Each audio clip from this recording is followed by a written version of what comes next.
Então agora eu vou mostrar como é que funciona algumas partes básicas do nosso AppCenter APS para conseguir resolver alguns problemas que vocês encontram no dia a dia.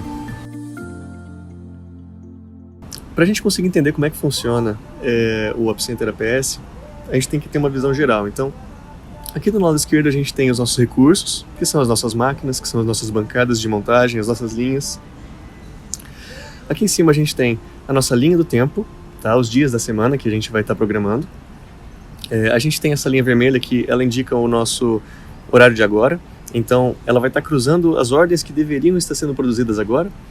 E a gente tem os nossos fornecimentos, que são os nossos estoques, se tiverem no passado, e as nossas ordens de compra, se tiverem no futuro. E aqui embaixo a gente tem as nossas ordens de venda, tá? Então quando eu mando fazer uma programação, ele vai trazer as nossas ordens, a partir dos roteiros que a gente tem cadastrados, aqui para o nosso ambiente de programação, certo? Mais ou menos essa é a ideia inicial. Então, a gente trouxe as ordens aqui para o nosso ambiente de programação, né? O nosso sequenciamento, e vamos explorar um pouquinho mais um setor que acaba tendo bastante setup, aqui no nosso caso as fresas, né? Então, a gente vê que existem alguns pontos em que você tem barrinhas pretas entre as operações, justamente indicando que existe um setup. Esse setup pode acontecer por diversos motivos. Por exemplo, quando você tem troca de espessura de chapa, né, ou de alguma peça que você vai trabalhar. Então, a gente traz essa informação da espessura que a chapa vai ser em cada uma das ordens de produção e eu posso colocar elas de forma visual.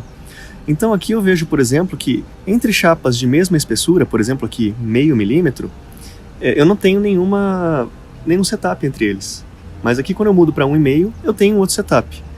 Só que daí o que acontece? Entre duas chapas da mesma espessura pode acontecer um setup, porque ele pode estar considerando outra variável, por exemplo, o tamanho delas. Então se eu mudar a nossa visualização para o tamanho que a gente já tem cadastrado na ordem, a gente vê que apesar de ser o mesmo tamanho de chapa, a mesma espessura, ele tem um tamanho de peça diferente, tá? E a gente pode colocar isso para refinar a nossa programação.